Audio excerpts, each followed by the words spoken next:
문희정의 외신 브리핑. 네, 밤사이 들어온 주요 국제뉴스 정리해드립니다. 문희정 국제정치평론가 전화로 연결합니다. 평론가님 안녕하세요. 네, 안녕하세요. 네, 이 코로나19 바이러스가 고립돼서 살아가던 아마존 원주민에게도 비껴가지 않는 것 같습니다. 그런데 문제는 사망률이 굉장히 높고 또 의료시설도 제대로 돼 있지 않다는 점인 것 같은데요. 자세한 소식을 전해주시죠. 네, 지구의 허파로 불리는 아마존 열대우림에서는 세상과 단절된 채 그들만의 정체성을 유지하면서 살아가는 수많은 원주민들이 있습니다. 이 도시로 나온 이들을 포함해서 대략 90만 명에 달하는 것으로 추정이 되는데요. 이 아마존의 대부분이 속해 있는 브라질의 경우 현재 확진자 수가 36만 명을 넘어서면서 미국에 이어서 두 번째로 많은 환자 수를 기록하고 있습니다. 이 사망자도 무려 2만 2천여 명에 달하면서 약 6%가 넘는 치사율을 보이고 있는데요. 문제는 아마존 원주민의 치사율은 이보다 2배 높은 12.6%에 달한다는 겁니다. 네. 이 브라질 원주민협회에 따르면 현재 공식적으로 집계된 원주민의 코로나19 확진자 수는 980명 이상이고요. 사망자는 최소 125명이라고 합니다. 하지만 브라질 당국이 이 원주민들의 현재 상황을 정확하게 파악하지 못하고 있다는 것과 폐쇄적인 원주민 사회의 특성을 고려한다면 훨씬 더 많은 확진자와 사망자가 있을 것으로 예상이 되는데요. 이 원주민들이 코로나19에 대한 정보조차 제대로 얻지 못하고 있는 데다가 설사 환자가 발생하더라도 제대로 된 의료 시스템의 도움을 받을 수 없다는 점, 무엇보다 서로 밀착하며 살아가는 생활 환경상 사회적 거리두기 자체가 불가능하다는 점 등으로 인해서 앞으로 원주민들에게 코로나19가 걷잡을 수 없이 확산될 수 있기 때문에 더 우려스러운 상황이라고 할 수 있습니다. 예, 이렇게 코로나19 때문에 이 원주민들이 피해를 입는 상황에서 아마존의 환경 파괴도 지금 급속히 진행되고 있다고요? 네, 브라질 정치권이 코로나19 대응을 놓고 공방을 벌이고 또 언론이 여기에만 집중돼 있는 사이 벌목업자와 불법 금광 개발업자 등이 아마존에 밀려들면서 열대우림은 급속히 파괴되고 있습니다. 올 들어 4월까지 서울시 2배 면적의 산림이 불법 벌채로 파괴가 됐다고 하는데요. 네. 이 자이르 보우소나루 브라질 대통령은 지역경제 활성화와 투자 유치 등을 내세워서 환경보호보다는 재발을 우선시하는 정책을 계속해서 밀어붙이고 있죠.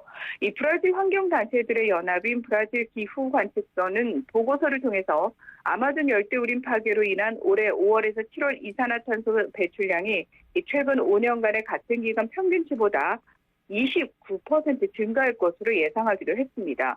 생태학자들은 다양한 생물 다양성을 가진 아마존에는 훨씬 더 다양하고 많은 바이러스들도 존재하고 있기 때문에 만약에 숲이 사라진다면 이 바이러스들은 결국 인간들에게 직접적으로 전파가 돼서 이 새로운 전염병들의 전파를 불러올 것이라고 경고하고 나섰습니다. 네. 자, 이번에는 살인 혐의로 징역 20년형을 선고받은 사람이 대통령 후보로 나섰다는 소식인데요. 어느 나라 얘기입니까? 네, 이 남미의 인구 60만 명의 작은 나라인 수리남 얘긴데요. 브라질과 가이아나 그리고 프랑스령인 기아나 사이에 있는 그 나라입니다. 1980년 군사 쿠데타를 통해 정권을 탈취한 데시 바우테르소 수리남 대통령은 7년간 수리남을 통치하다가 사업가로 변신한 후 2010년 다시 의회 간접 선거를 통해서 대통령에 취임한 후 한 차례 연임 중에 있는데요. 지난해 11월 수리남 법원은 현직 대통령인 바우테르소를 군부 독재 시절인 1982년 12월 이 정부 반대 세력 15명을 살해한 군사 작전을 지휘했다면서 살인 혐의로 징역 20년형을 선고했습니다. 하지만 자신은 현장에 없었다면서 살인 혐의를 부인해온 그는 유죄 선고 후에도 구속되지 않았고 곧바로 항소한 상태인데요. 이 12월의 살인으로 불리는 이 작전에 변호사와 언론인, 대학 교수 등 16명이 납치돼서 고문을 당했고 이 중 한 명만이 살아남아서 범행을 증언했다고 합니다. 네. 이 현지 시각으로 25일 수리남에서는 51명의 국회의원을 선출하는 총선이 실시됐는데요. 여기서 뽑힌 국회의원들이 대통령을 뽑게 됩니다. 이 바우테르소 대통령의 정당인 국민민주당이 다수당을 차지하게 되면 자연스럽게 이 3선에 성공하게 되는 건데요. 하지만 여론조사 결과 국민민주당 의석이 현재 26석에서 14석 또는 17석으로 줄어들 가능성이 크기 때문에 이 다수당 지위를 놓칠 것으로 예상이 되고 있습니다. 네, 과연 살인죄를 저지른 대통령이 또다시 정권을 잡을 수 있을지 결과를 지켜봐야 될 것 같습니다. 자, 이번에는 방글라데시 소식인데요. 모유은행 설립이 이슬람 성직자들에 의해서 무산될 처지에 놓였다고 하는데 그 이유가 뭘까요? 네, 모유은행이 뭐냐면은 이 산모들의 남는 모유를 기증받아서 살균에 보관했다가 미수가, 저체중아, 또 면역결핍 아기 등 젖이 필요한 다른 아기에게 주는 일을 담당하는 곳인데요. 분유보다 모유가 아기들의 성장에 좋고 합병증도 적다는 연구 결과는 이미 다 알려진 사실이죠. 네. 이 유엔에 따르면 방글라데시의 지난해 영유아 사망률은 1명당 25.7명으로 상당히 높은 편인데요. 참고로 우리나라의 지난해 영유아 사망률은 1000명당 3명 수준입니다. 이 방글라데시 모자보건기구는 지난해 12월부터 수도인 다카 인근의 마투아일에 있는 특수관리 신생아실과 신생아 중환자실에서 이 첫 번째 모유은행을 시범 가동하기 시작했습니다.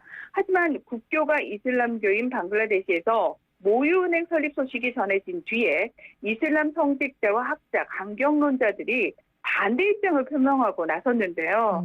이슬람에서는 두 자매와의 동시결혼, 또 노예와의 결혼, 같은 유모의 젖을 공유했던 사람과의 결혼 등이 금지돼 있다고 합니다. 네. 이슬람 학자들은 이 같은 공여자의 젖을 먹고 자란 아기들 간에 형제와 자매 관계가 성립하게 되고 나중에 이들이 커서 결혼을 하는 상황이 벌어질 수도 있기 때문에 모유은행을 반대한다고 밝힌 건데요. 이에 대해서 모자보건기구는 이 모든 모유의 기증자 정보를 기록하고 개별적으로 보관을 하겠다. 그리고 기증자와 사용자 정보를 컴퓨터에 남겨서 혼인신고 접수처에 제공을 해서 이런 우려할 만한 상황이 벌어지지 않도록 하겠다라고 설명을 했지만 이슬람 성직자들의 반대는 더 심해졌고요. 결국 당국은 프로젝트 추진을 일단 중단한 상태입니다. 네. 현대사회에서 정말 과학적으로 전혀 논리에 맞지 않는 그런 종교적인 이유 때문에 되게 좀 열악한 상황에 놓여 있는 아기들이 피해를 보는 굉장히 안타까운 상황인 것 같고요. 네네. 자, 이제 끝으로 이 해리 왕자 부부 소식인데 얼마 전에 뉴스에서도 해리 왕자가 드디어 아빠 찬스를 썼다 이런 제목의 기사들도 있더라고요. 이게 어떤 내용인가요?